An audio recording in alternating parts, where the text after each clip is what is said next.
My guest today on the stages is excellence personified.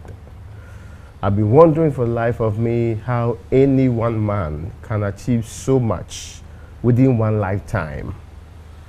His excellence spans law, diplomacy, a great international career at the topmost level. And perhaps in academia that you'll be shocked.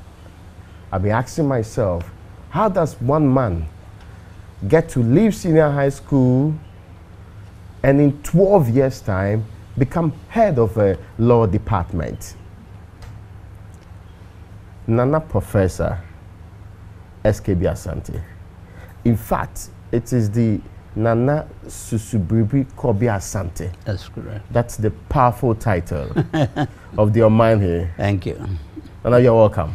Thank you very much. I hope you are doing well. Indeed, I am. Thank you very much. It's interesting. I kept wondering every time I had to go to your CV again.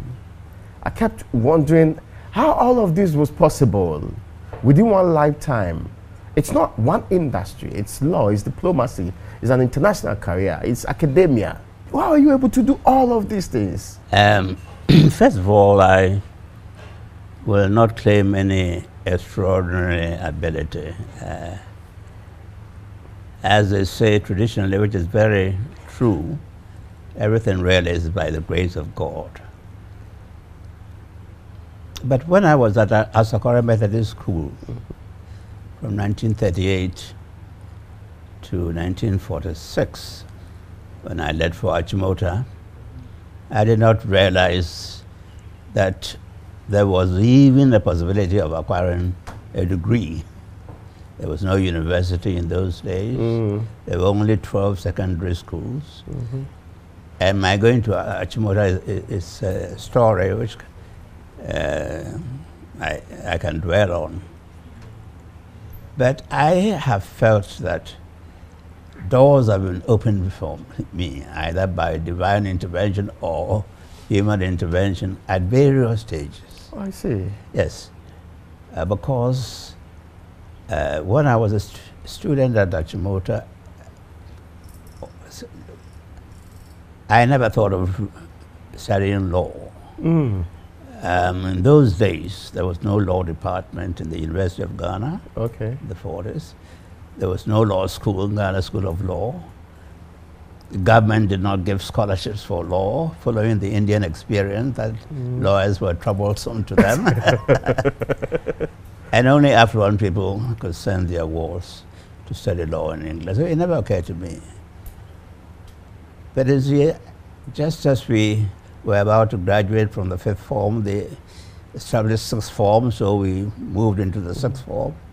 And about that time, the government changed its policy about not offering scholarships for law because they wanted government lawyers in various departments. So they advertised for law school. I was always set to go and do history at the University of Ghana with my school classmate, Professor Dubois. And we went. The interview board was chaired by a very eminent Edward Agufo, father of our president. Oh, I see. Oh, yes. And we were selected. So we became lawyers. And then my going to international service, that's another door opening and so forth. I would explore all of these things because I am fascinated by it. Yes. Now, you did mention Professor Dubois. Yes. Albert Dubois. Yes. You went to Achimota School. Yes. So certainly it cannot be the time that you met as childhood friends. No. He is from Osem to Gabin. Correct. So how did you connect? All right. Very well. You mentioned Drabin. Yeah. He went to elementary school, junior school at Osem. There was no senior school in those days. Senior school became middle school, or you might call it junior high school these days. So he came to Drabin, his ancestral home. And there was no senior school in Drabin. Oh, I see. So the only senior school was at Asakore, which is my hometown. And he used to walk 3.5 miles either way. Oh, yes, yeah. every day. 3.5 miles. Yes, 3.5 miles. So 7 miles in all every day. Every single day. Every single day, from Standard 4. We met in Standard 4, and we were together until Standard 6. And I left for Achimota, and he eventually left for Infancy. Yeah, so that's why I was. Right. I was not clear in my mind how the Infancy boy met the Achimota person along this path. Yes, that's how we met. Was it that easy for you to leave Asokore and go to Achimota school? It wasn't easy at all. As a matter of fact, when I was at S.K.B. school, the thought of going to Achimota never really occurred to me. I mean, my objective was to go to Western College, the teacher training institution in Kumasi, where most of our teachers were trained. But there was a headmaster called S.K.B. from Maxim, who said, take the entrance examination to Achimota, and you may even get a scholarship. If maybe admit and even get a scholarship. I said, yes, sir, I will do that. Then some of the senior students dissuaded me and said, you come from Asokore, and you think want to go to Achimota? You know, they only accept exceptional people, you know, wealthy people and all that. So I did it. So this headmaster asked me, what were the results of your entrance examination? I said, I hear the likes of us are not welcome at Achimota. And he said, what nonsense. So he literally held me by the scruff of my neck to take the entrance examination in 1945. And then I won a scholarship. And that's how. So it was not then, but the effect of that is that it opened the gates. People got to know that you could stay in a village school and make it to Achimota. That's how. And then people did try from Ifejuase, Jabin, the Buaites, Ademakons, so many of them followed my example. Oh, that's very interesting. Well, you opened the door for many people. For them. The towns related to it. Because you mentioned the Buaites from Jabin too, who actually went through the same. Yes. Yes. It's interesting. Buaite, Ademako came from Ifejuase. People around, When you reached Achimota, did you see people from schools that many thought could not make it to Achimota school equally? Many of them. Oh, I see. Many of them, people call them Saito schools, but actually the word Saito is not appropriate because in those days all schools were more or less the same. There were very, very few international or special schools. Oh, okay. Oh, yes. But Achimota had a policy of attracting students from very diverse backgrounds. That's why my headmaster was urging me to sit the entrance examination because he had been trained at the Government Training College at Accra, which formed part of the original nexus of Achimota. So he knew this policy. So when I went, there were people from Akroso, from Bechem, from Tamale. So it was really a center, a melting sort of bowl, so to speak. And yeah, there were people a few people who came from affluent families, but Achimota made it clear that all of us were equal. We wore the same uniform. Nobody could display his affluence there. School, and ability was recognized wherever you came from. And very soon, you know, Achimotans really. Oh, you're basically the same sort of people anyway. Don't go into that. Oh, okay. No, but that's what you hinted at. So you then became one. Or there's still differences? Yes. No, was the difference, was it obvious when you were in school? No, it wasn't obvious at all because, you know, people from affluent families will sometimes bring big chop boxes, but the quality of food in the school was excellent, you know, and so we didn't suffer from coming from a poor family background because you had your scholarship, you had all the, and the teachers were absolutely fair. They did not discriminate in any way. And you could have anybody from any place becoming senior prefect.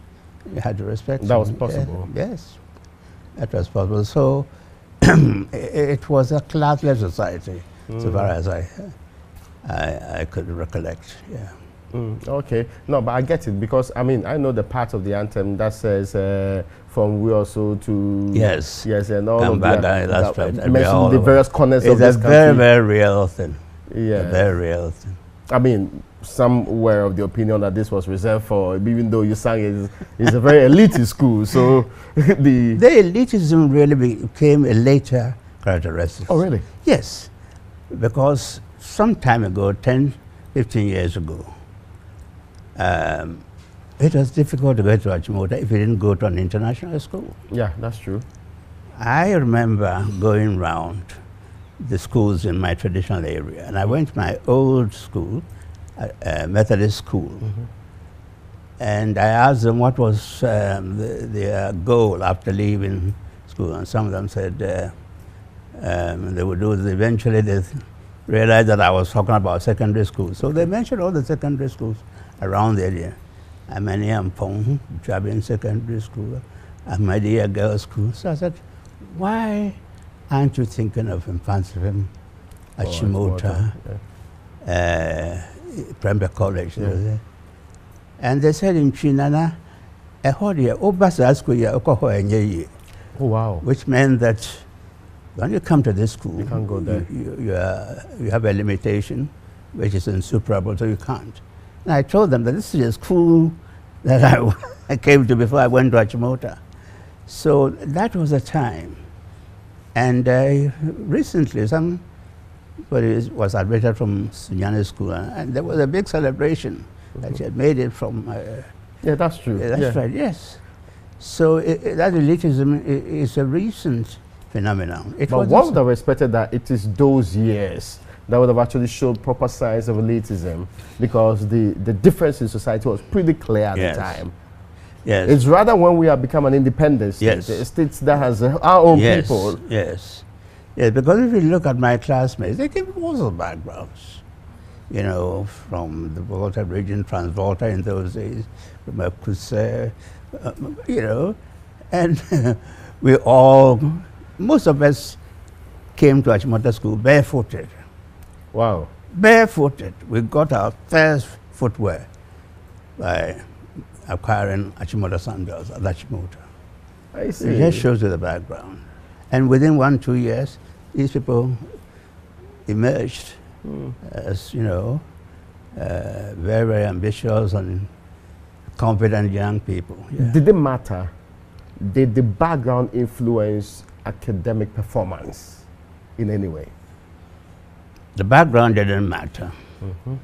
Your performance is what mattered. Okay. Obviously, if you came from some villages and so forth, maybe you have little exposure to English. Oh, okay. Yeah. We were very lucky because we were taught by somebody called Ebenezer Adam from Tamale, who happened in a very strange circumstance to have been brought to Asokore, and he couldn't speak Twi, so he taught in English. So he completely had to buy from the beginning. Exactly. Yeah, okay. So when we came, you know, but so people will have a little handicap, but eventually this disappears. Yeah, okay. And their native intelligence and academic prowess then show up.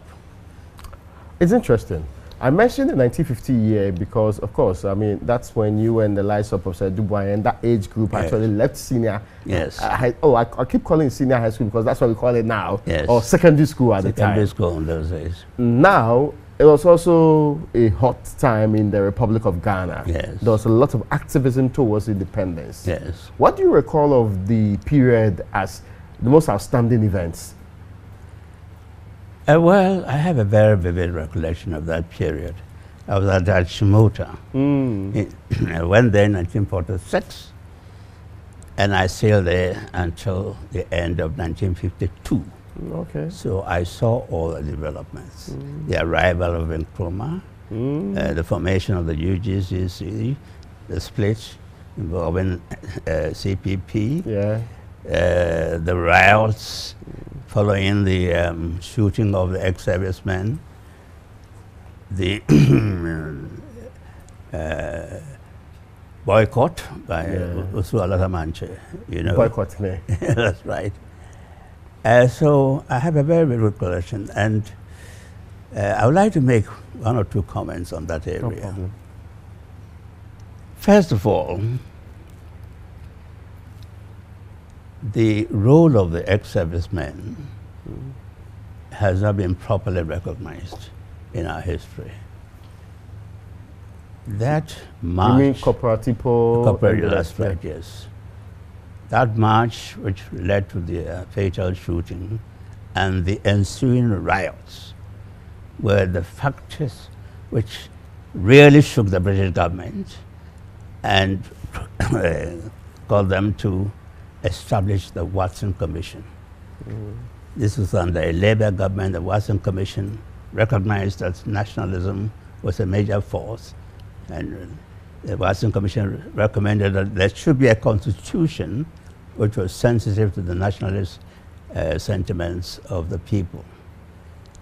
So that led to the establishment of the Coast Committee, which drew up the first all-African constitution, in the sense that all the committee members were Africans. Oh, okay. And it was clear from the constitution that we were set on the road to self-government.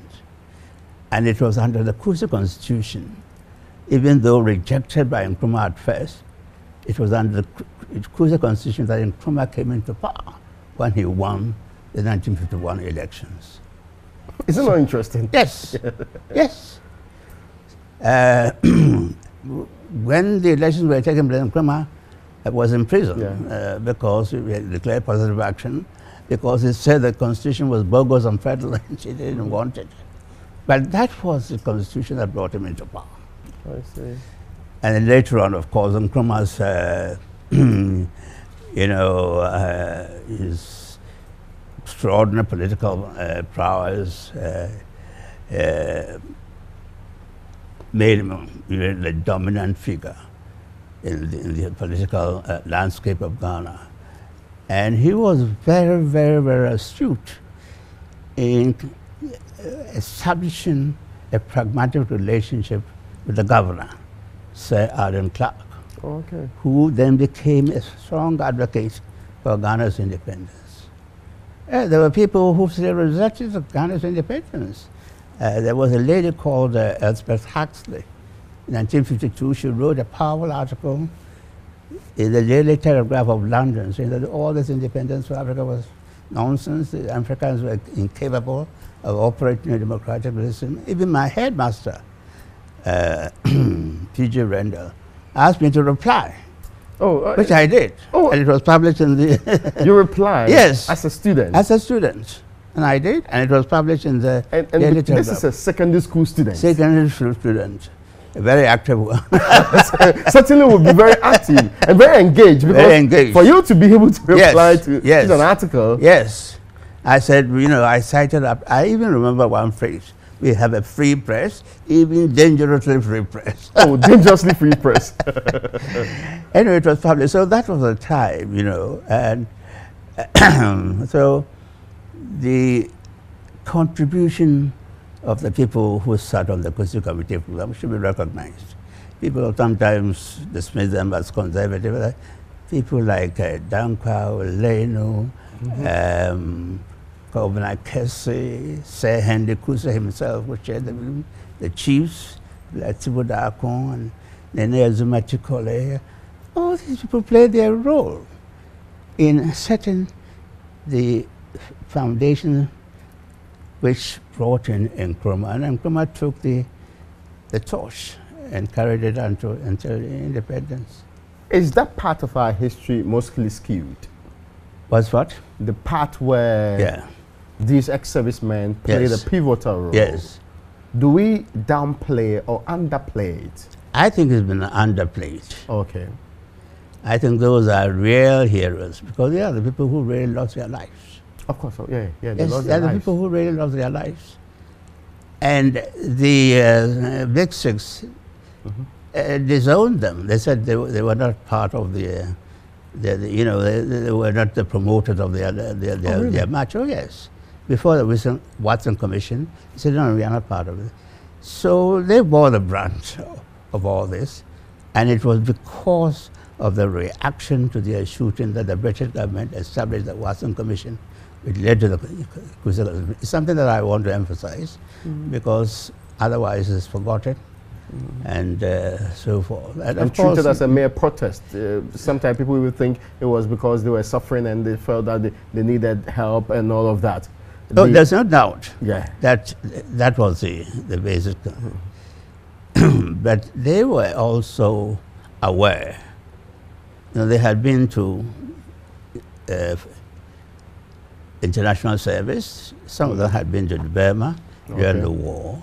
They were aware of the pensions and other benefits which were being given to their colleagues across. They were also imbued with some nationalism, because that was about the time that India achieved independence. So yes, they had the immediate cause of their own benefit and so forth, but they helped the national cause. Yeah. It's perhaps I don't know why we do this to ourselves, but I don't know how we get to highlight certain areas of our history, then downplay others. There is also boycotting, as you referenced earlier. Was it equally very instrumental? Very important. Yes, oh yes. Very, very important, because he actually identified one of the economic problems of this Ghana, this awam, what we used to call some sort of combination by, you know, Western or European. It's the Association of West African Merchants. Exactly, that's right, yes. So, and that was a and it caught on. So the combination of the boycott and the riots, it was lethal as far as... Some call it politics of consumerism. Well, you know, consumerism, but the economic factor is very important. That's true. Very, very, very important. Because they basically control our economy anyway. Yes. The UGCC was formed not only by political nationalists and so on, but Power Grant was a merchant. And he was being denied certain benefits or certain opportunities because he was an African. Oh yes, so he had a motive in, you know, joining the politically articulate lawyers and others in forming this. The economic factor is very, very important. Yeah. Now, those issues surrounding independence, they are very interesting. I mean, especially when you hear firsthand from people who were there. Yes. Was there a reply? Because I brought back this letter you wrote in response, this rejoinder you wrote to the article that said we didn't deserve independence. Yes. Was there a reply to your rejoinder? I don't recall that. Oh, okay. It certainly must have made you very famous then. Yes. Because many would have read this and say, oh, wow. Yes. There's another comment that I would like to make, and which is not so much recognized. You know, the formation of Ghana, you know, passed through a number of stages. When I applied in 1945 to go to Achimota, you had what is now called Ghana. It's really divided into 4 main regions. There was the colony proper, and then Ashanti, which included Ashanti and Brong Ahafo, then the Northern Territories, and the Transvolta. Now, in 1946, Asante was persuaded to bring Asante to join the Legislative Council.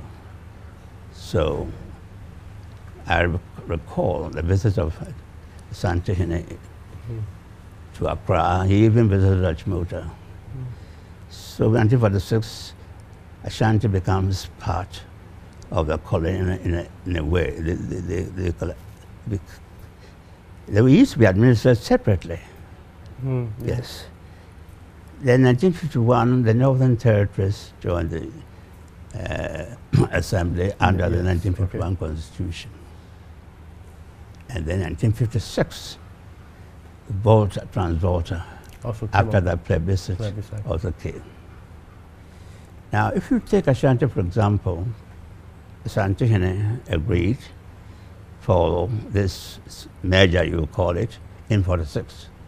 In 47, UGG is formed, Nkrumah arrives, 49 CPP, 49 the Kusa Constitution, 51 there's elections, and suddenly you have Nkrumah as the leader of government business, Yes. CPP in power. So it's taken virtually 6 years for a major transformation. To move from, To move from, you a know, completely colonized state yes, to one yes, that a had colonized state which was, you know, enjoying divided some in four sort of with different ends. yes, sort of internal settlement. Yeah. Going to join a larger unit, suddenly we have political parties, and then one party is in power, and they say, to those people, and to many of us, we were overtaken by events since we're moving so fast, you see. And then, therefore, when independence came, there was insecurity. Oh, I see. There was insecurity. No, I get that point. Yes. Because recently, Yes. I've heard somebody Yes. reference Yes. that when Asantes were told that you were joining a union, Yeah. they said, no, it is a union of different groups, Yes. right? So we are coming together for a collective group. Yes. The understanding that they will evolve into a government control and all of that Yes. was not clearly stated from that And time. it was not envisaged, you know, and nobody could really see the forces. happening immediately. You know. But when CPP arrived, Ashanti was very pro-CPP. Oh, well, really? Oh, yes. That part of the history has not been told. Nkrumah swept Ashanti in 1951. Was it not rigged elections? Sorry? Rigged elections. Rigged? Yes. No, the Because I've heard colonials, some others say, the colonials were in power. yes. They had no concept of rigged elections then. Really? No, I've heard some say that It even is the election totally- date was changed. Totally wrong Oh, to really? say that it was rigged. Ashanti was pro-CPP. Victor Usu was CPP. Joe Appiah was CPP. Ara Ramponsa was PPP. I mean, UP's Victor Usu, Yes. CPP. And Ara Ramponsa of people. They were all CP, young, you know, nationalists, Ashantis, the Jantua brothers, Bediaku Poku, K.H. Yamankwa, they were all my own chief, my predecessor, Nana Yagmada II, who was CPP. Even when NLM came, he was still CPP. That's the question I probably wanted Yes. to ask next. Yes. If Asante people were for the CPP, like you have Yes. said, contrary to what many had believed in Yes. times past, how come NLM evolved with Bafos, Akoto, and Co? That is very, very important. The economic factor. The economic factor. The cocoa price. Oh, I see. Oh, yes. The cocoa price was a factor. Each side has a reasonable case to present. Bedema and Nkrumah approved that the cocoa price should be pegged at a certain level, that even when there was an increase in the price, the benefit, you know, the farmers should not get a corresponding increase because they were saving for the development of the whole country. That was, yeah, you know, socialistic idea. But the NLM people thought that, you know, they were being cheated. I mean, the farmers. The farmers saw that they were not getting the proper return for their cocoa production. So it was not as if they wanted the money to be used for the development of only the Asante areas. No, and they didn't want that because they were also complaining that the projects were not even coming to Ashanti or those cocoa producing countries. But I'm sure you have heard the claim that this was a federal against a unitary state fight. Well, that is certainly true. But this federalism was a mechanism which was used by the NLM as a way of diffusing the, you know, the powers of the central government. But underpinning that was the economic issue. It was economic, but it was also political. Okay. Arising from the fact, as I told you, that Ashantis were overtaken by events, and that this was all a new thing, And even though they were supportive, they felt that they were losing their economic base, and of course there was a lot of concentration of power at the center and so forth and so on. So they're all mixed, yeah. It is time to take a break. Yeah. After this break, I would explore some of the things that I'm sure many people have heard for the first time. Yes. The fact that Victor Usu and co were all CPP members at the point in time. I'm sure many in this republic were not in the known of that. After this break, yes, we'll continue our conversation with Nana S.K.B.Asante. Yeah. You welcome back to the Sages, and I'm sure if you missed the first part of this conversation, you missed golden nuggets and history that you were not taught. I'm convinced you have not read. And for us, for the first time, many people will get to know for the first time in their entire life. But my guest, delivering what you will not know or may not have never heard of in your entire life, is Nana S.K.B.Asante. Sometimes when I mention the proper traditional title, the professor is hidden because a man who has lived in different facets and done so many different things is the man I'm speaking to. Now you're welcome back. Thank you. Now, we left off the conversation. Yes. About my amazement, getting to know that UP tradition kingpins like Victor Usu and others were previously CPP members. That's correct. How did they then become other groupings? How did they transition to the other side? Because we remodel political parties and structures in the country a lot. It was UGCC and CPP. Well, the call for the farmers, the cry of the farmers that they were being unfairly treated, resonated with many politicians. Okay.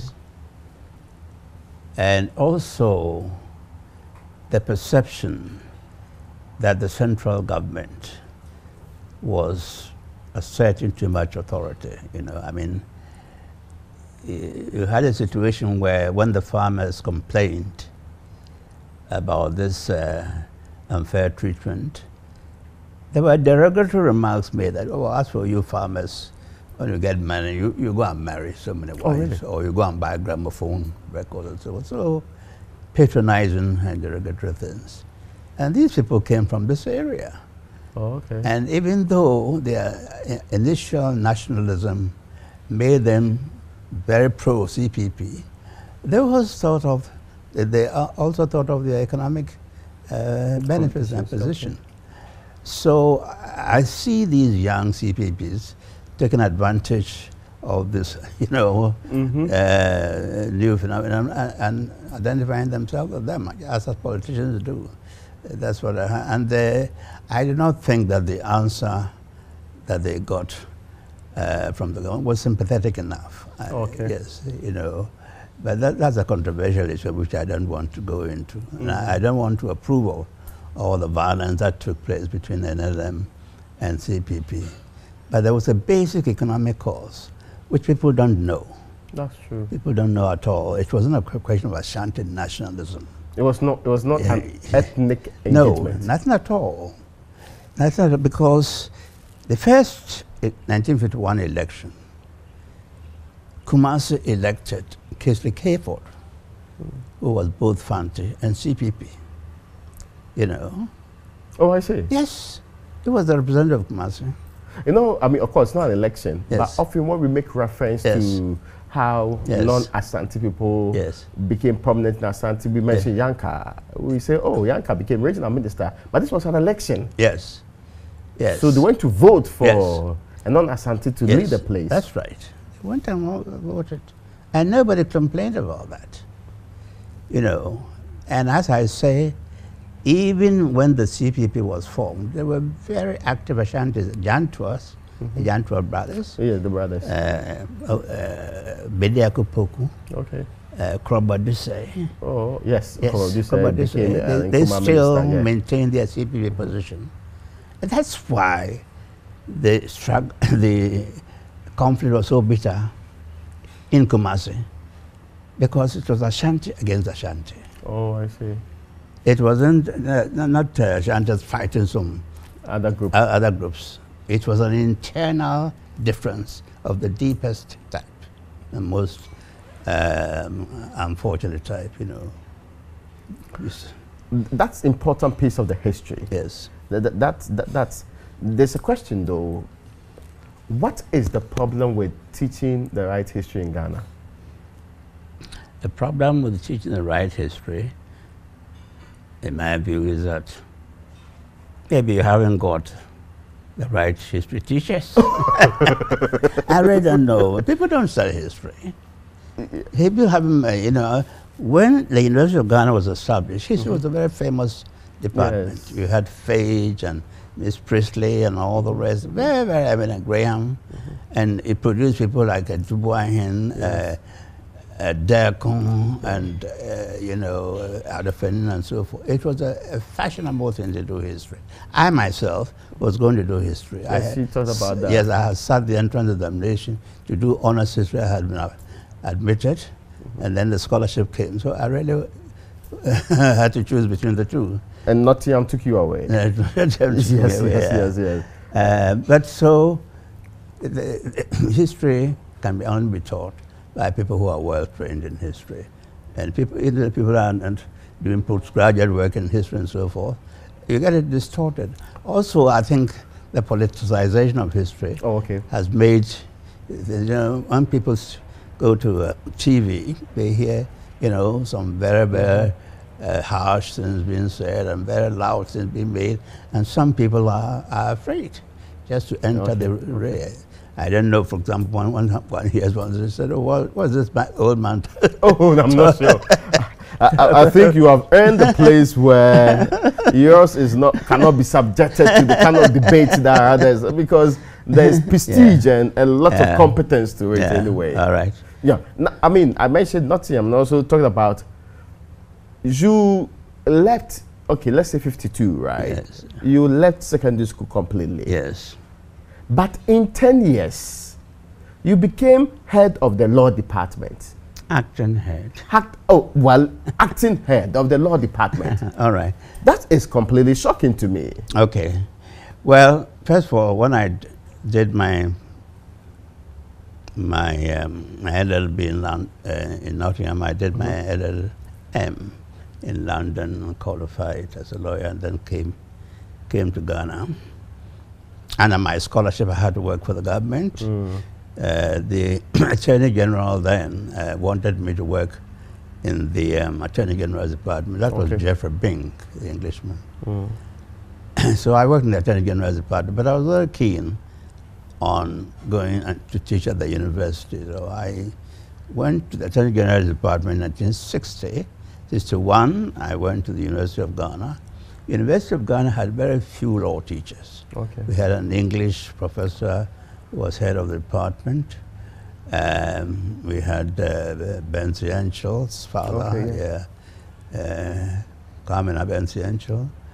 We had A.C. Kuma, a few, Bev Poole, and yes, that's about all. And I myself.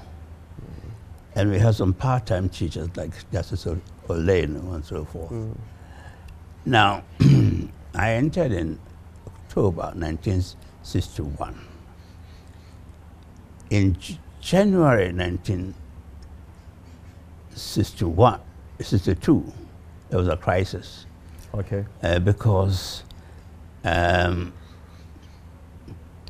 somebody from the law department had been appointed a presidential professor. Interesting. I won't go into the details, but anyway, the English, the presidential professor was appointed by the president himself. The university took the position. Not the university? Yes. The president, who was chancellor, Nkrumah, appointed him. He was a CPP, this chap. And the English teacher, head of the law department, thought it was inappropriate. He didn't think that was senior enough to be appointed. So he threatened to resign if his appointment was all rescinded. because you don't threaten these things to Kwame. So the appointment was not rescinded, so he resigned. They looked around and the academic board, Asante, you hold the fort. Oh, okay. That's why I became an acting head of department. And actually, I had quite a responsibility because that's why I had to get temporary teachers, part-time teachers, and then long-term teachers. I recommended them. I had to organize the first law degree exam. Oh, I see. I had to organize external examiners and so forth and so on. So within 1 year, I had quite a thing to do, but fortunately, a substantive dean was appointed after 1 year.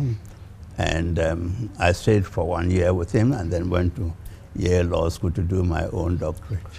So I had the opportunity to meet some of the people who went to law school in the first few years of the school at the law department. No, that's very fascinating because, I mean, 10 years just into leaving secondary school, then you come in as an acting head of a law department. Yes.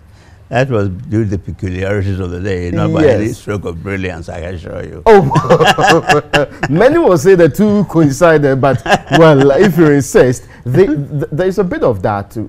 Yeah. You have lived a life of law. That's correct. There is no proper Ghanaian who understands, appreciates the law, who has not read either any of your theses, your works, your books, or anything that you have done or worked on. Thank you. It's fascinating for decades. It's almost as if you have lived throughout Ghana's independence, true to these times, and still contributing immensely. Of course, I have my own copy of your critical and biographical essays, which takes me back to when. But we'll talk about legal education. I want us to sprint to the time you were asked to put together or became the leader of the committee of experts. Okay. Experts whose responsibility was to draft at least the principles for our constitution. How did that happen? Well, I used to work in an international organization known as the United Nations Center on Transnational Corporations. Okay. It's an organization set up by the United Nations to strengthen the capabilities of developing countries in their dealings with transnational corporations. So we assisted many countries, including China, in how to negotiate these international business transactions, how to set up the framework for the participation of foreign companies, transnational corporations in their economy and so forth and so on. In the course of that, my organization gave a lot of assistance to GNPC. GNPC was then, this was in the early 80s, was then trying to organize itself to get the petroleum regime to attract foreign investors. And Kachishikata was then head of this. And we had a conference here in Accra, 1989. And it was a conference for West African countries on the whole petroleum regime and how to arrange it. The Norwegians came and assisted us. In the course of that conference, I paid a social visit to two people that I knew. That was Justice Annan and Kojo Chikata. Justice D.F. Annan. Yeah, Justice D.F. Annan. We were colleagues in the Attorney General's department. He was my senior colleague.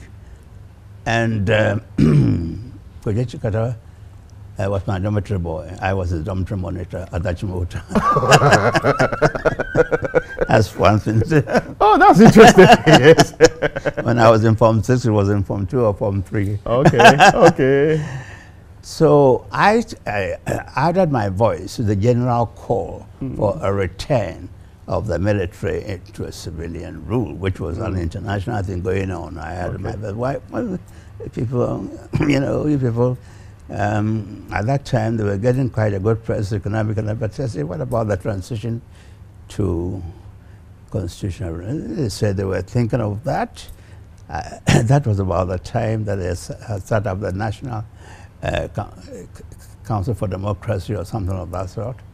And then they asked me, if you reach a certain stage and we call you to assist, would you come? Without any reservation, I said, yes. Yes. Of course, I didn't know what I was saying at that time. But in fact, the time came in 1991. Okay. When Justice Annan had done his survey and the country had opted for a multi-party system, and the next stage was to prepare proposals for the Constitution. They asked me to come. I came as chairman.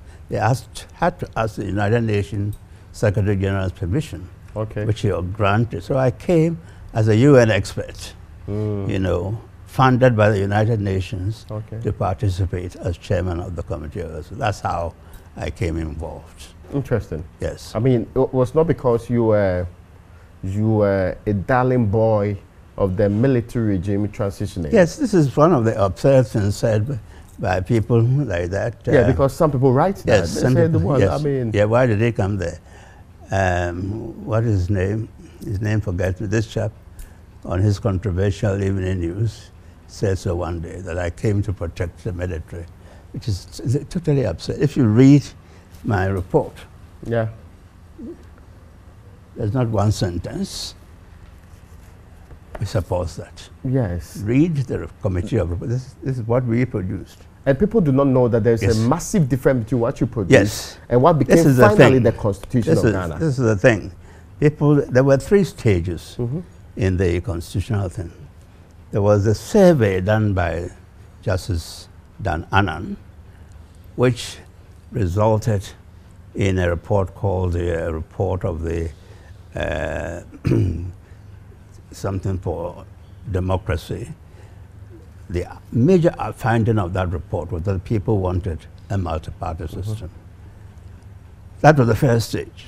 The second stage was the establishment of a committee of experts to write proposals for the Constitution.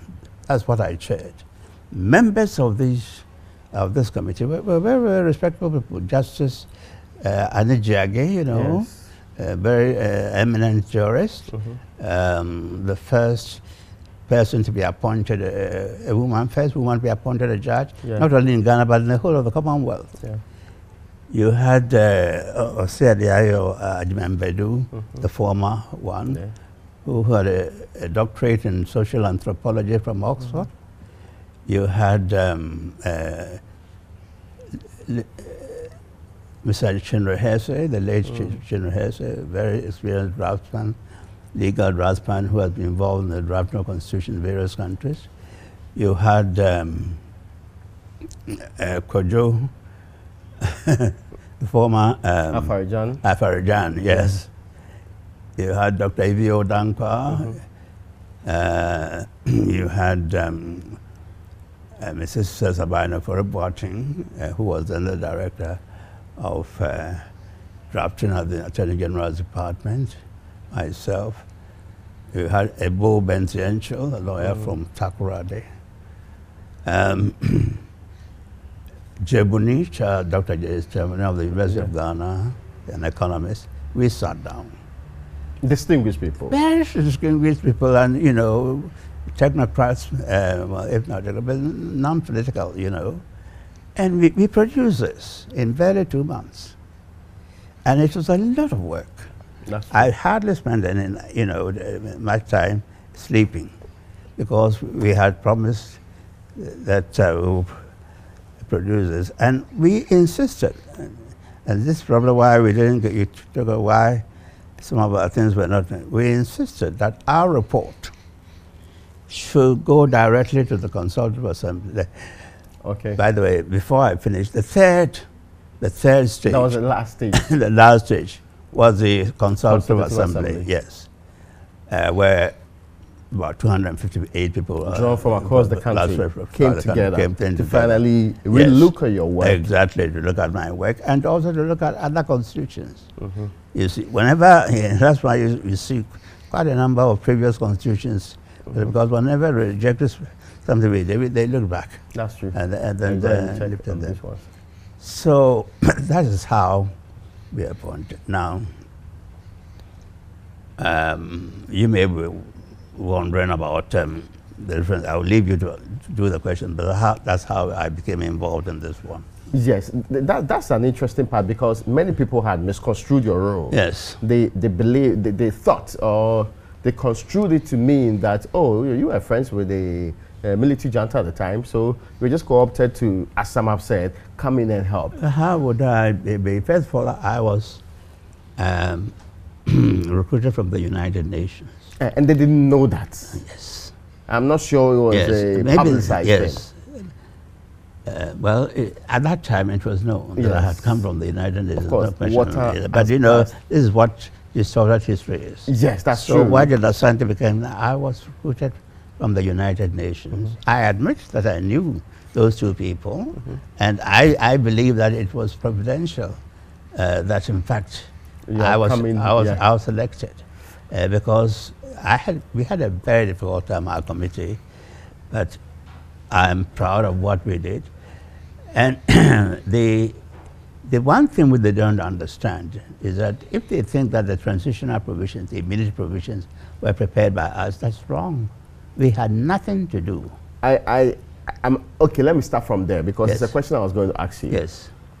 To back the claim that you were just not necessarily headhunted or recruited to do the bidding of the military exiting junta at the time, is that you put in place a very, let's say, protective, if that's the right word to use, transitional provisions that protected former President Rawlings and all the people that he worked with in his space in ways that were unacceptable. Was that your doing? That is a pure result of ignorance, because we did not prepare the transitional provisions. This report, read it again. Anybody who would, Committee of Experts, proposals for a draft constitution. There's not one word that deals with transitional provisions. Yes, that's right. So why do people think that way? It's ignorance. How did they come to this conclusion?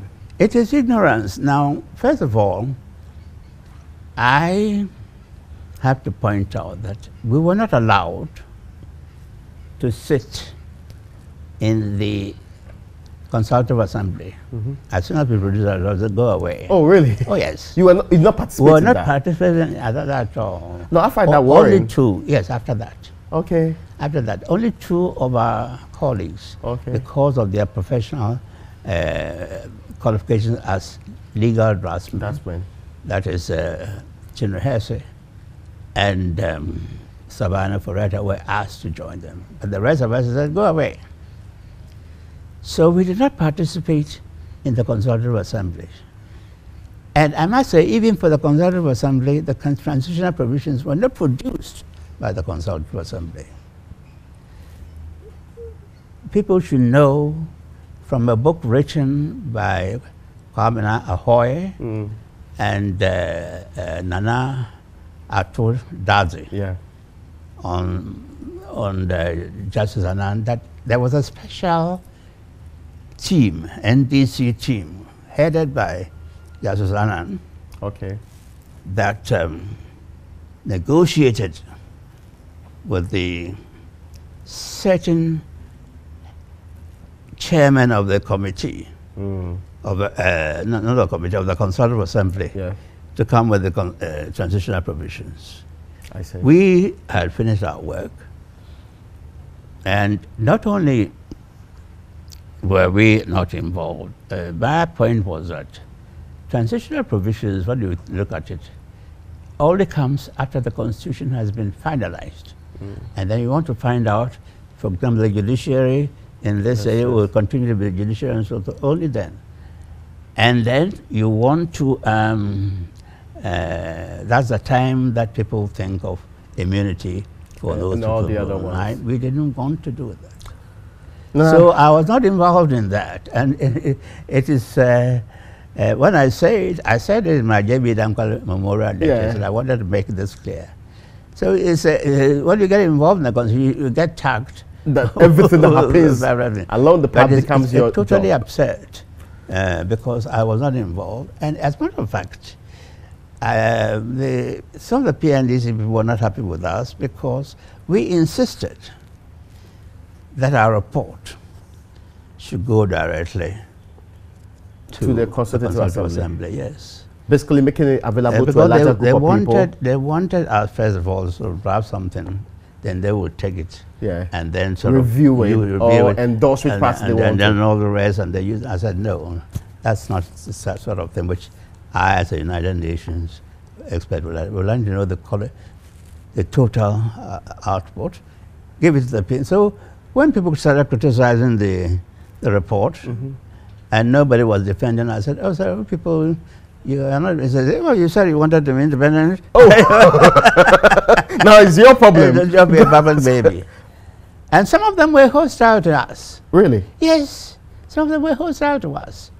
Because some of the things, well, for example, I don't know, there was a general mood of dismissing us, not very friendly. Really?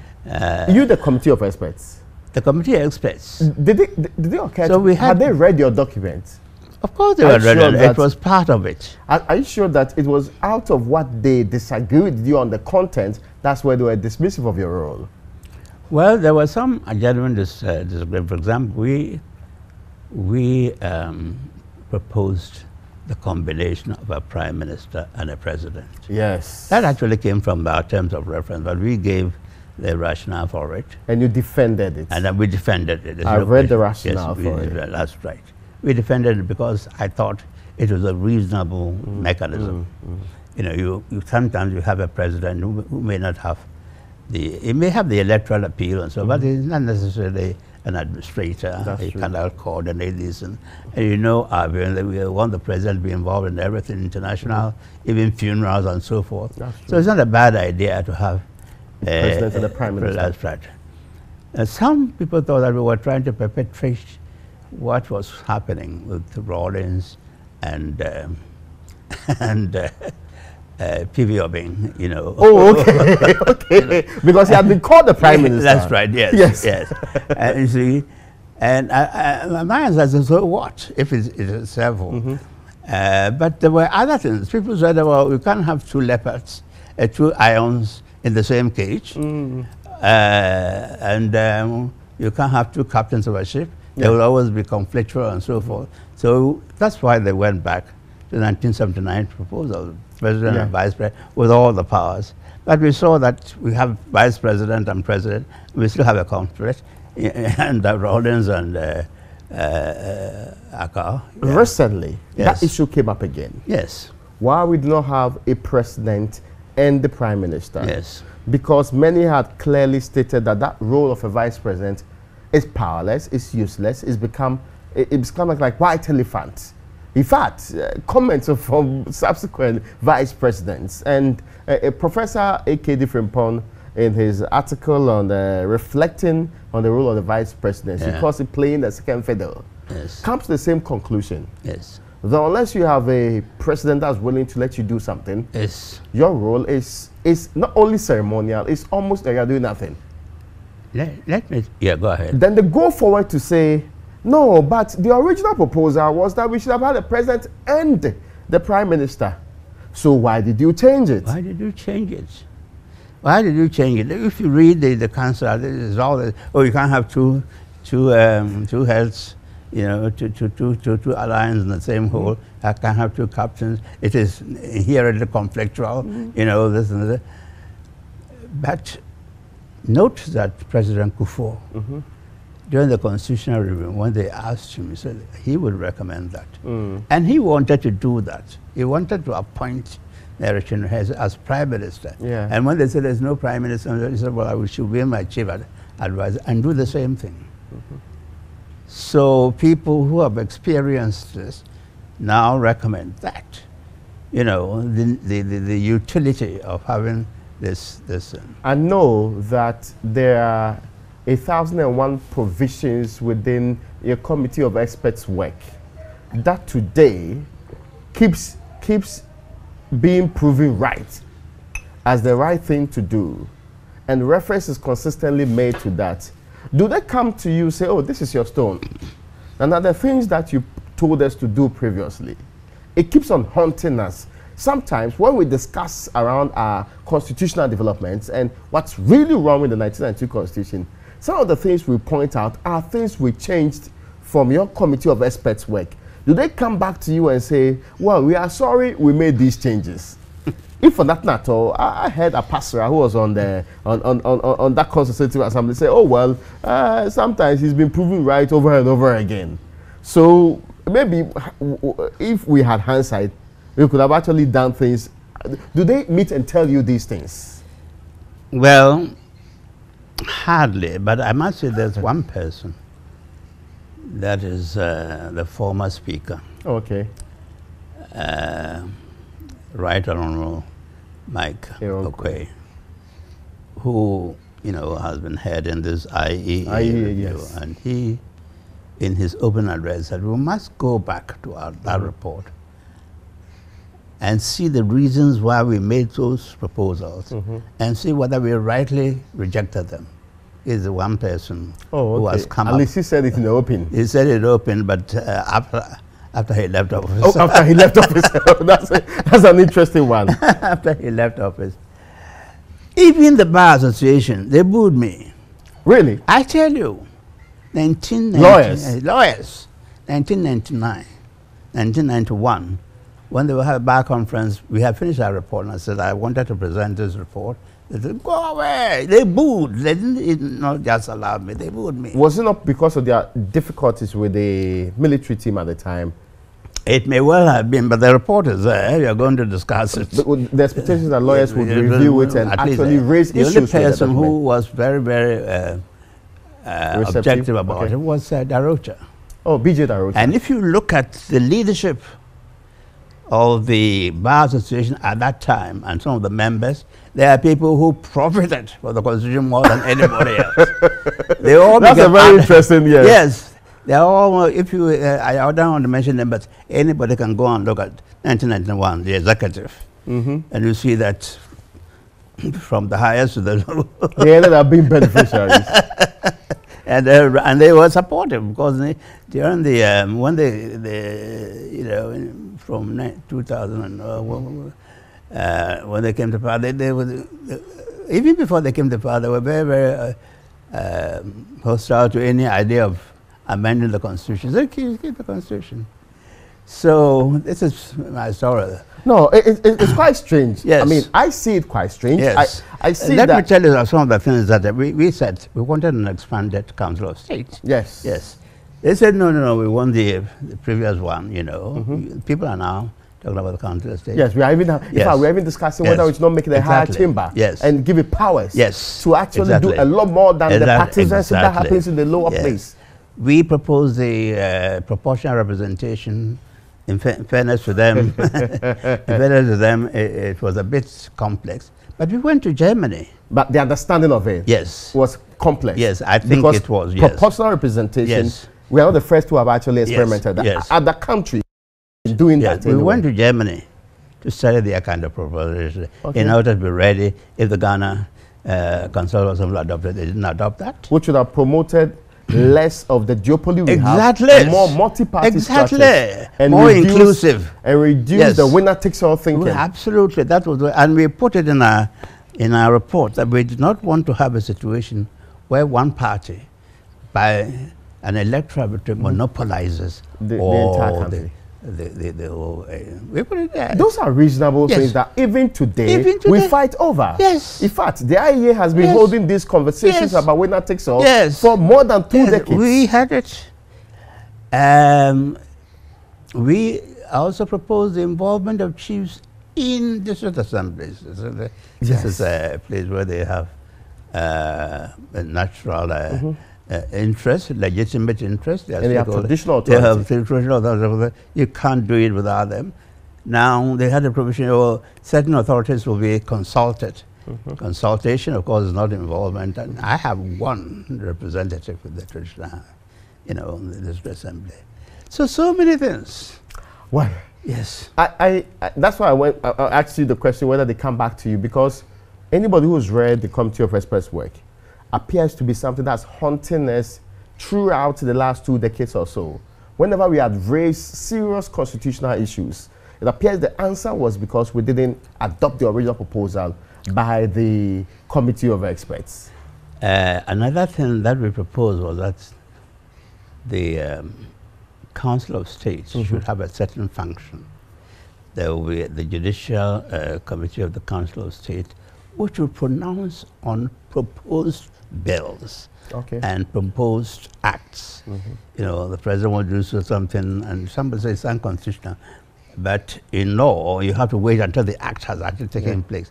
If there isn't a debate about it now, about this, the LGT, whatever you call it, the debate as to whether you can actually test it when there's no when it's not been assented. Exactly. Yeah. We provided for all that. We thought this was provided under the French Constitution. People say that we misquoted the French Constitution. All right. But this is something which I found very, very important, because during the Salah case, you remember the Salah case? Yes. The Salah case, eventually the Supreme Court ruled that the dismissal of the public servants was unconstitutional. But before then, there was an internal debate as to whether this would be constitutional or not. Were people ranging, on one side or the other?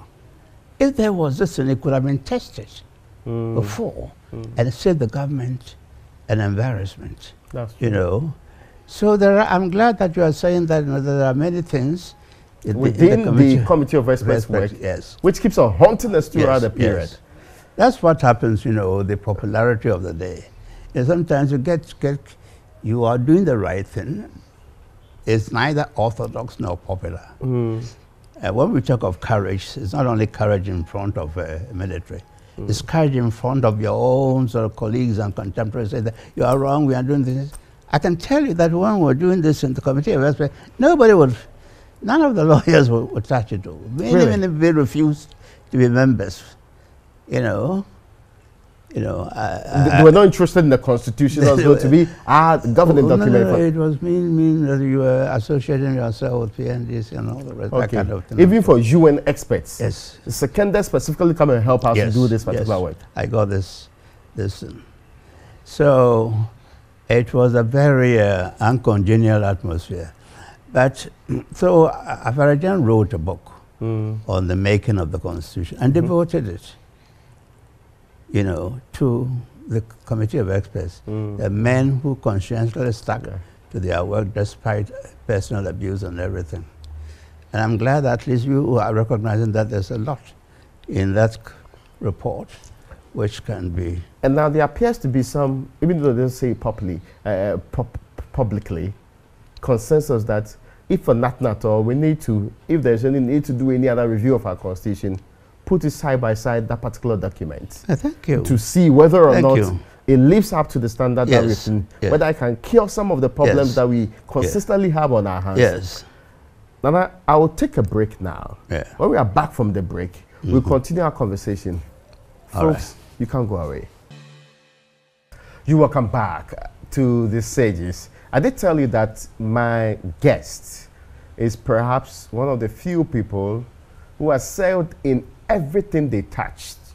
Sometimes you're unsure whether they are human or with some godly instinct. But he's the Almighty. And if you are mindful, you put the prof in there, because he's also a distinguished man of law, diplomacy, and had a buoyant, prospering international career. I'll be telling you about that in a moment. You're welcome, Nana. Thank you. Now, we've been having a conversation about Ghana's constitution and how we developed it. Yes. We can sit and have that conversation the entire day. Permit me to take two issues and call for your views on it. Yes. There is currently, and as I said, a conversation about reviewing the Constitution. Yes. Some have used words like overhaul. Others have said, you just amend the parts that requires amendments. You gave us the template which would have saved us some of the headache that we are going through today. Do you support any of the calls for a review? Which one will be more appropriate? A constitutional review again? We abandoned one recently. Or we should, which is what I mostly will think, just look at what you did and compare it to what we have and say this problem could have been solved if we stuck to this one. Forgive me, but I just want to know which way forward should we take, even though we created a problem without listening to you. All right. So I would emphasize that if you want to review the Constitution, look at the antecedents of the Constitution. Look at our report, the Hansard, and also the report produced by a late Justice Annan, because they will give you the rationale for some of these provisions. I think it's sometimes strange for a young academic or civil society official to stand up and say, well, this one is wrong and this is wrong, without knowing the background. Now, we have done this review. That's my other comment. This review has been going on for 30 years. Yes. We spent 2 years reviewing the Constitution under the chairmanship of Professor J. and so forth. The results were published and nothing had been done. I think we should go beyond the review concept to whether there can be an alternative. In other words, if somebody said, for example, that presidential powers are excessive, I would like somebody to sit down, review all the presidential powers, consider those that should be retained by the president or appointed by some other authority, who should appoint the appointors. If there is a disagreement between the appointors and the maybe the president or whoever it is, who should prevail. These are things which require sitting down and actually trying to provide an alternative. I mean, the debate going on for 30 years is, I think, unfortunate, because it undermines the essential integrity of the Constitution, in my view, yes. So, yes, I would prefer them to look at what we did before to see whether there could be a fine-tuning or changes of certain things, not an entire constitutional overhaul. However, there are certain reservations, words of caution that I will say. Changing the text of the Constitution will not result in development. Changing the text of the Constitution will not necessarily ensure constitutionalism. Really? Changing the text of the Constitution will not necessarily obliterate all the plagues, all the ills that plague this country, like corruption, like, unproductive economy, or like complete we need a mindset. You need a set of values to underpin whatever you do. So the emphasis on changing the Constitution has been played for too long. I have been to other countries like China, like South Korea. I didn't go to Singapore, but I dealt with their projects in the World Bank.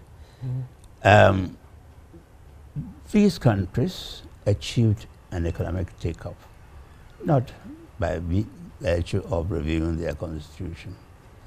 Even Malaysia, which is very much like us in terms of diversity and colonial status and so forth, has made better progress, not by changing their constitution. The constitution has consumed so much of our energy. We have enough constitutional reviews done. Each civil society organization has done about 3 or 4. Ghana Academy has done. The GIMPA has done one. We had a whole constitutional review for 2 years and so forth. The review, in my view, has been exhausted.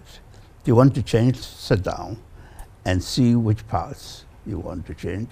And as you have rightly pointed out, even revert to some of the proposals which were made some time ago. Because constitutional review itself will achieve very little without a set of constitutional values which underpin. But having said all that, you know, when you look at what is going on in the rest of the world, in our own part of the world, even with the best constitution, if you don't achieve economic results, if you do not satisfy the citizenry about their basic needs, if you they don't derive any economic benefits. Is that what they call the demographic dividends? Yes. So that everything that you have done in terms of constitutional structure may collapse. It is a means to an end. Yes. And the end ought to be achieved. Exactly.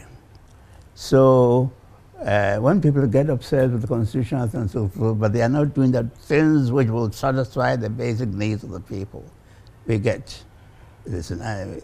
Populism may arise, all sorts of things may arise. Even in the Western world, you know, people have been reacting to this kind of thing. Now, there's one thing that we should also consider. Sometimes we talk of constitution, but we are actually referring to a political culture. The winner takes all, for example. Yeah. It's a political culture, in my view. Okay. It is something that we took from the Americans and the British. Okay. The European countries don't necessarily have that. They have coalition governments and so forth and so on. And there's nothing in the Constitution which says that, you know, when the president is elected, all his ministers must be chosen from one party. It is part of the political culture that we have learned, that once you win, then everything belongs yours. to you and your people. I will give you one example which is not even produced by the Constitution. You know, the Presidential Transition Act of 2012 or thereabouts, which ordains that on the inauguration of a president, all public boards, you know, directives should be removed. That was not dictated by the Constitution. The two parties got together and said, that's what we want. But look at the impact on the administration. It stands still. It stands still. You have to basically reconstitute all boards. You have to reconstitute all boards. And this is all right for the politicians. You know, it's okay if you bring in our people. But for 6 months or sometimes 1 year, you don't even know who is in control. And who is at the helm of the company or institution exactly, you're talking about. You see, so if you're thinking of development and things of that sort, this obsession with politics and politicking and all this should be removed. You know, I mean, Park of South Korea brought up development without all this, what I call political musical chairs. That's true. Deng of China did the same thing. Prime Minister Mahathir also in Malaysia did the same thing. So if you really do want to have a political an economic takeoff and really do things which are very meaningful to our people, we shouldn't think of that. Now, if you have a situation where every 4 years you're changing your ministers, you're changing your the top officials of corporate entities and so forth and so on, if you do it peacefully, the world outside will say, oh, you're very democratic and all that. But I submit that that will not lead to development. So because of the instability in the whole system. The 4-year cycle. The 4-year cycle and so forth. So let's think about things. As a plural society, I believe in what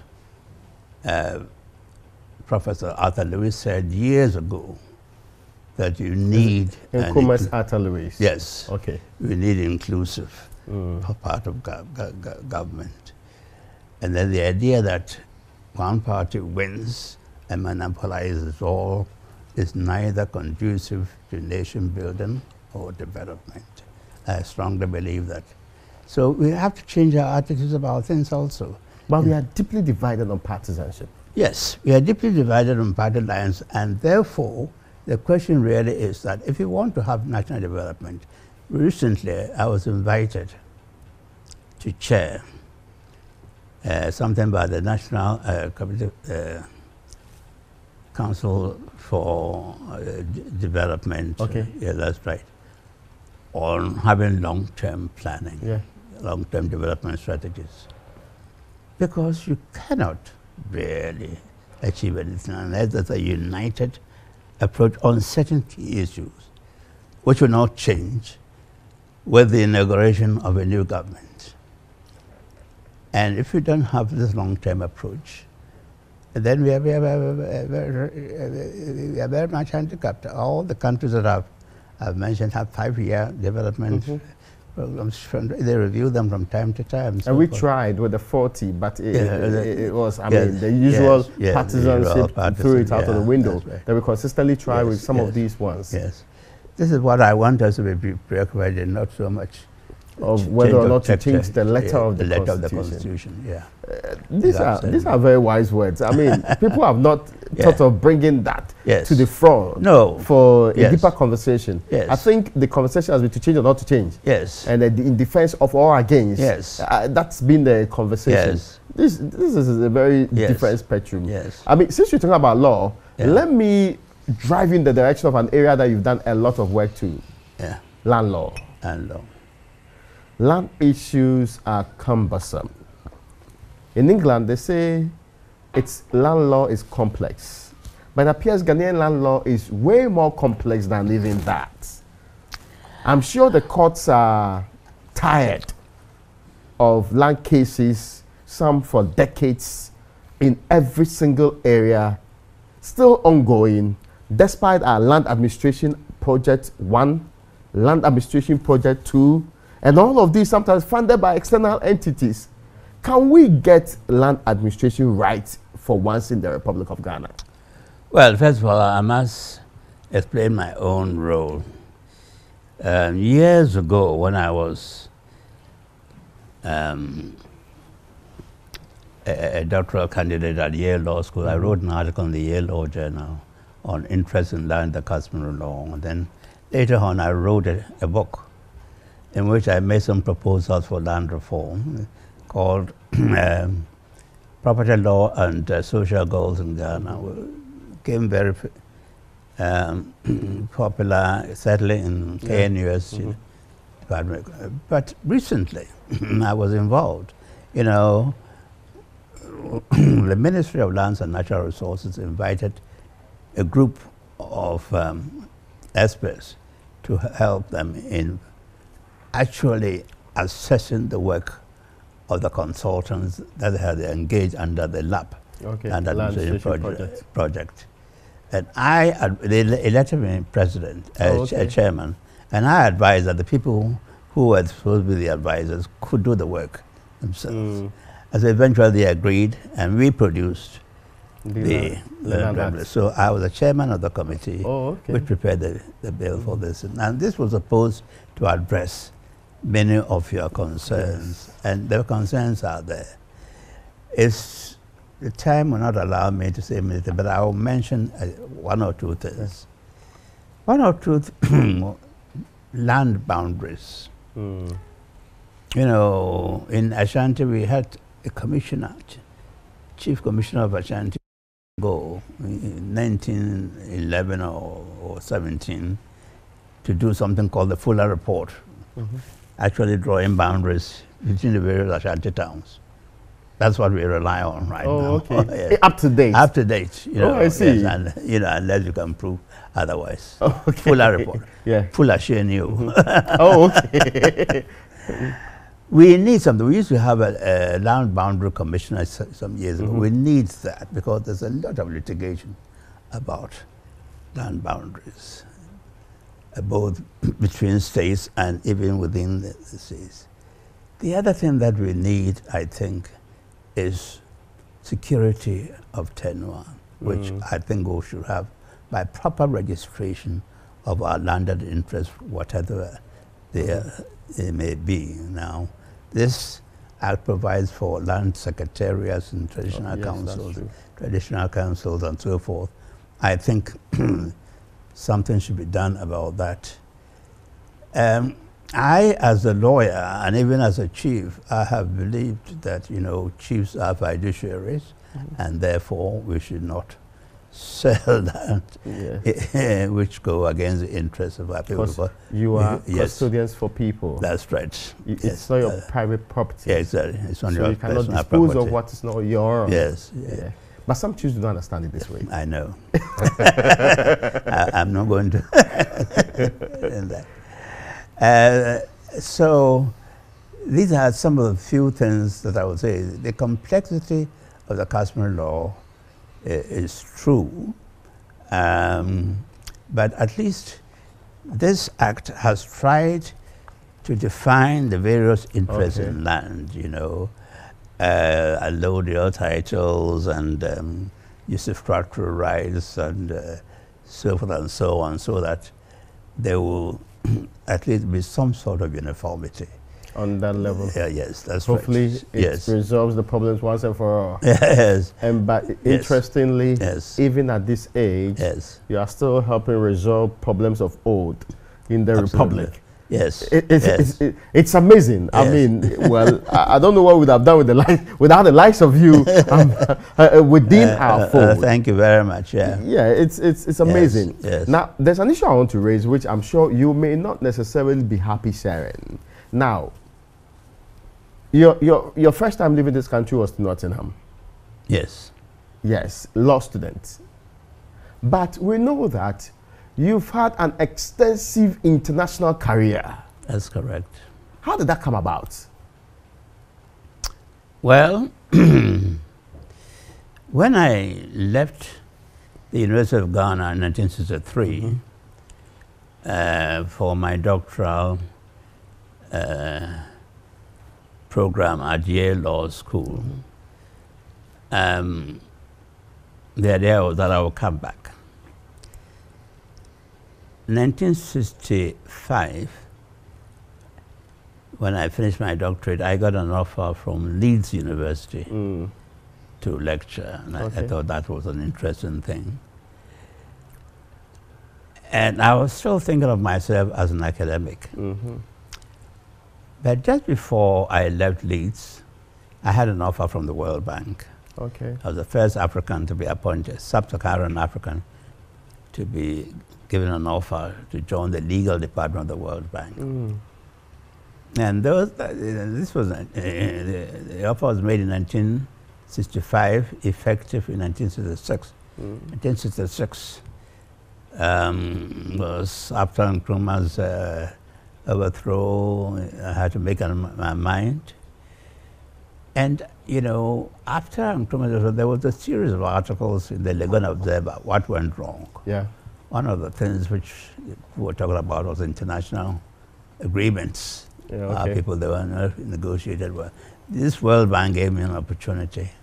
And one of my former teachers, Professor Harris Street, said, you have an opportunity to go to the World Bank and learn about international business transactions and so forth. Grab it. So I did. That's how I went to the World Bank, 1966. But in 1969, I had an offer to come back to Ghana to be Solicitor General, and so I did. Oh, you returned? The return has an interest in us. First of all, one of my colleagues at the World Bank told me that Sam, as he called me, why are you going to unstable Africa? Oh, unstable Africa. That was in 69. Yeah. He said, oh, you have a permanent job at the World Bank, you have good terms and so forth. They even take care, assist you with your children's education. Why are you going to Unstable Africa? I said, oh, everything is fine. We have a new constitution and all the rest. I'm going to be Solicitor General. I came in 69, 72. There was a coup. He was proven right. He was proven right. I remembered him. And it was an uneasy period because Achampong said I was a busy appointee and all the rest. Okay. Somebody pointed out I was still a civil servant. So went on. At one time I resigned. Then they persuaded me to stay and gave me a new title, Deputy Attorney General. Oh, okay. And all the rest. But I stayed and Achampong was still not happy. And I said, what the heck, I will go into private practice.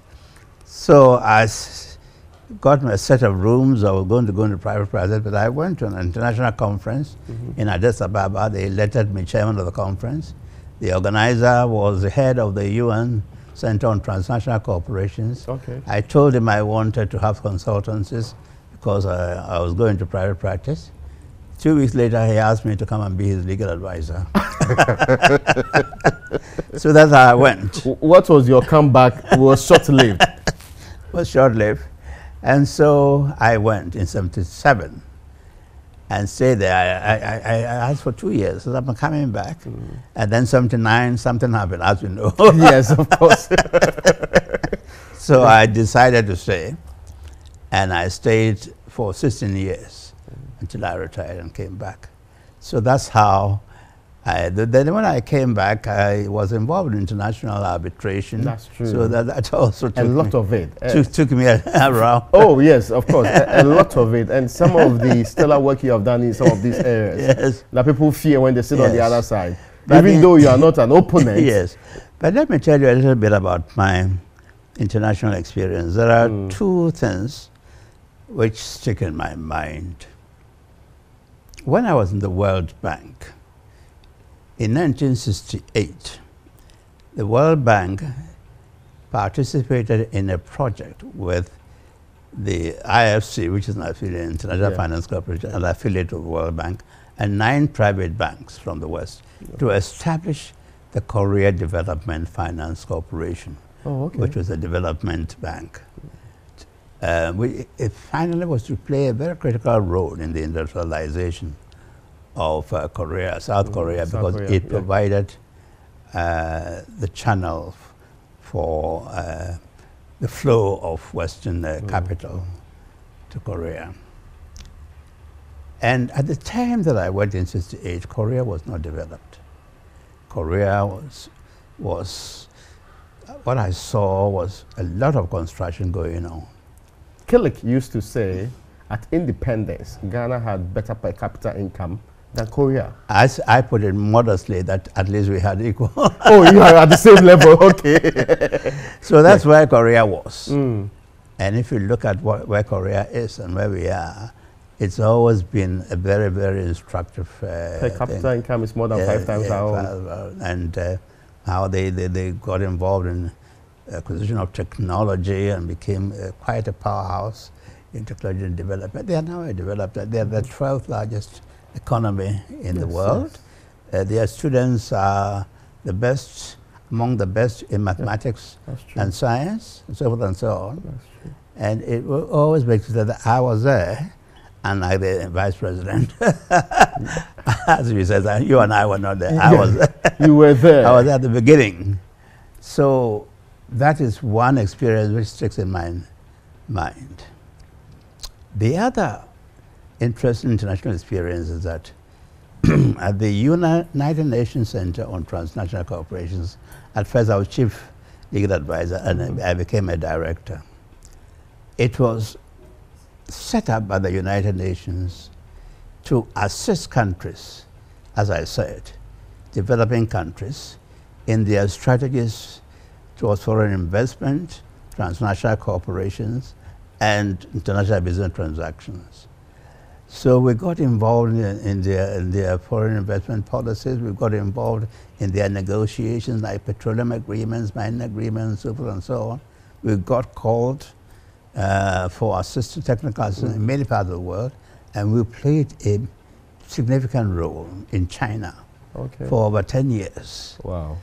I mentioned China because it is a very instructive appearance. Here is a country which was communist, political ideology, but it decided to go liberal in terms of their economic policies. And they said, well, foreign investment and multinational or transnational corporations, we don't know anything about them.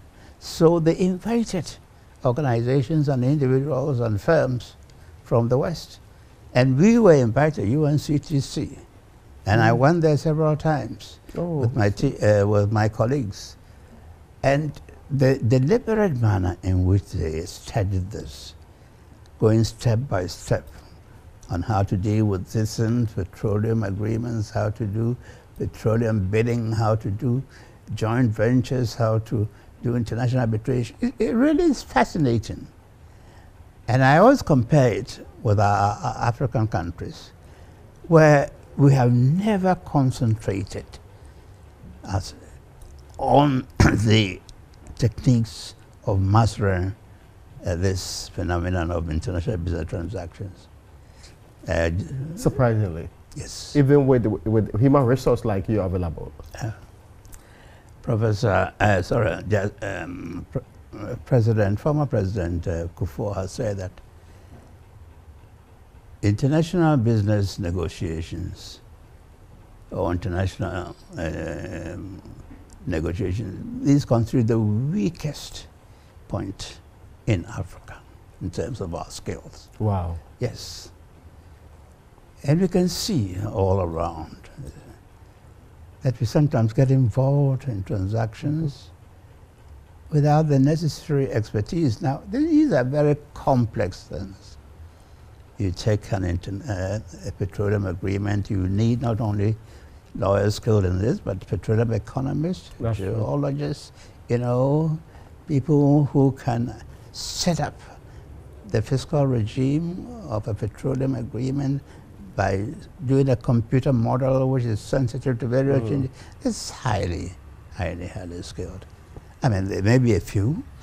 And the thing is that there are people in Ghana who have some expertise in these things, but most of them are in the private sector doing consulting work for various organizations. Not available to government. They're never available to the government. The government has not made an effort to utilize these people. That's my I understand you. my view.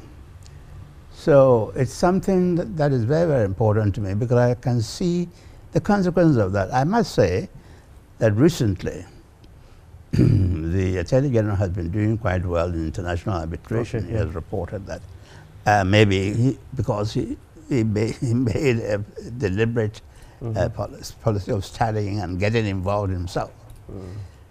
Previously, they would hire a team of foreign lawyers who may or may not listen to this and that. I have been an arbitrator in a case where there were 11 Ghanaian officials and then 3 middle-level American lawyers representing them. 11 got all lined up. At the end of the negotiation, I told the lawyer involved that you can do as much, if not better than this. And the next time he led it. So it's an area that I'm very concerned about. Wow. Okay, you say recently they are taking up the matter. Yes. But is that the pace that you want? Well, I would hesitate to say, but I don't think so. Okay. I really don't think so. Because the transactions are very complex. Yes. If you take financing agreements, you have loan agreements, you have syndicated loan agreements with private banks, you have World Bank loan agreements, you have loan agreements with various national entities like Exim Bank and so forth. You have supplier credits, you have bonds. when it comes to bonds, it's now recognized that they retains specialists. That's true. Yes, yes. It's obvious. And pay them. Yeah. Well, I think that many of these international should equally have some of these things. Have some.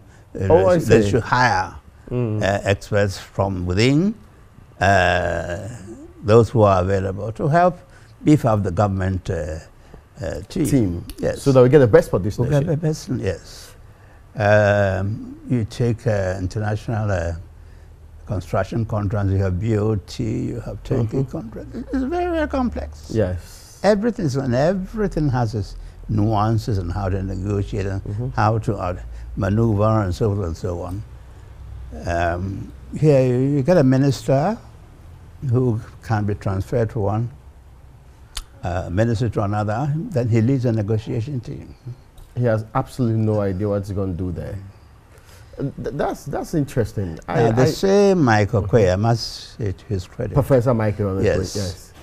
The same, the Right Honorable Michael Quay. He, when I spoke to him about when he was Speaker, invited me and my team. My team consisted of Justice Professor Dateba, Kwam Pianim, and the late Dr. Adia. We went to Koforidua and we camped there for 3 days. And all the leadership there, he himself was there with the minority and the majority minority. And there were about 50 top parliamentarians. We went through, he wanted to know what issues they should look for in international loan agreements and also international joint ventures when they come before Parliament. Which is very commendable because he wanted to know what they should know in order to approve them. Yeah. But what is more important is for the executive to know these, because they are before the people they engage in the first place. Because or they contract it in the first exactly, place. they are the people who are negotiating. And will sign it eventually. Signing. When it goes to Parliament, it's very, very late at that time to sort of make any structural change and all the rest. I get your point.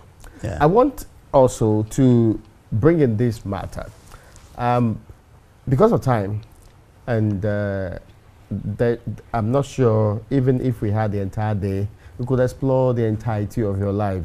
Of course, books consistently have actually dealt with it in massive volumes. Chieftaincy. You are a distinguished chief, one that gives glory, bring a lot of it to that title and the position. But unfortunately, not all chiefs are. There are chieftaincy conflicts.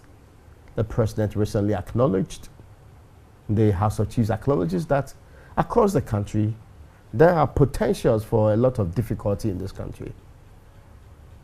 How come some of you are wonderful, but others are little to write home about? Some even say it threatens the institution of chieftaincy. What are some of your concerns? Ascension to the rise to or skin, for example. Chieftaincy conflicts and how they are resolved and how they become protracted over a period of time. There are areas in this country that we all know have those ones.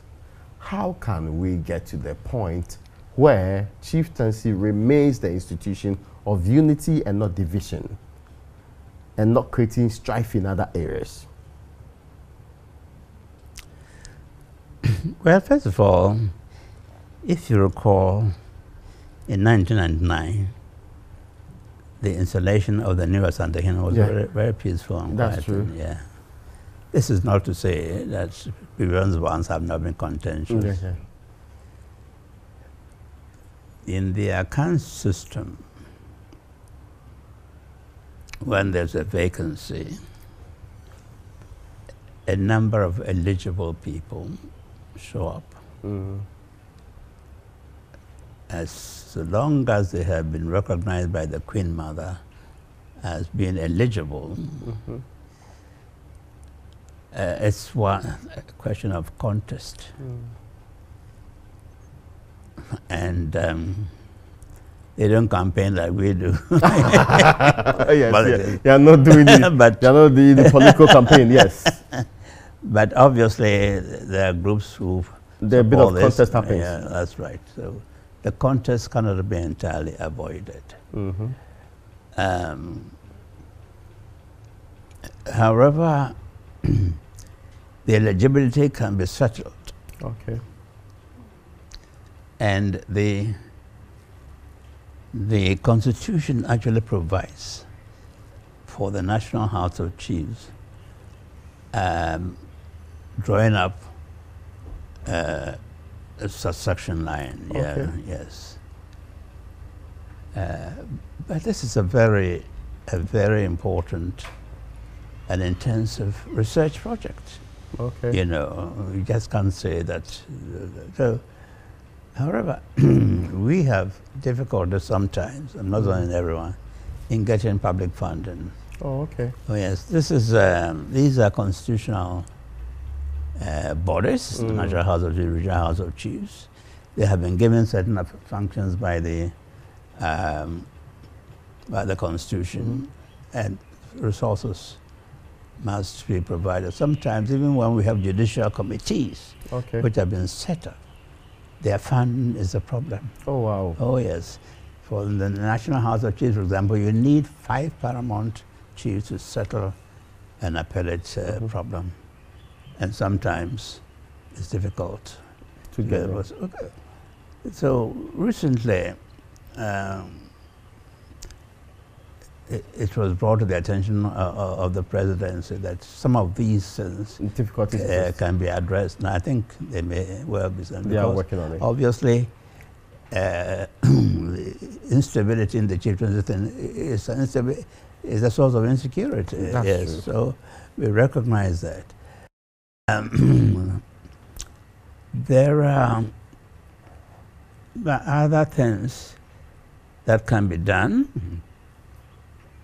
I think in some northern places they have gates and things of that sort. Yeah. A little work has been done on that. You know, the former president of the National House of Chiefs, that is Professor Nabila, and the former Minister of Chieftaincy, Dr.S.K.B. That's right. I remember he did some work on that. Yeah. When he was an official Okay. of the National House of Chiefs, they were engaged on doing this. Something is being done, but we need resources To be able to do work it. on those That's ones. all. But I recognize your problems. Sometimes the political interference also complicates the issue. You know, when a party more or less sponsors a contestant, Oh, okay. oh yes, it becomes a problem. They wait until the other party comes, and then there's another problem. Yeah. So when we talk of chiefs not being involved in Party politics, I will also appeal to political parties not to be involved in chieftaincy matters. That's a very it goes both ways anyway. That's an interesting perspective to end this one. Yeah. You've lived a long, fulfilling life. Thank you. Long, fulfilling life that I'm sure every young man would like to aspire to. When you look at young people, when you meet them, what key advice do you give them? Because I'm sure many will want to be like you. But when they look at the things you have done and the period which you have done these things, it almost looks like impossible for any human to achieve. That's very kind of you. Go ahead, yeah. What do you tell young people? Well, you know that in modern days, to some extent, young people pursue ideals which are somewhat different from what we did. I mean, if a young man's idea of success is how much you can acquire, or she can acquire within a short time, and sport a car, and show fanciful buildings and so forth. You will not come and ask for me. Yes, you will not seek advice from me. You're not the wrong man to advise.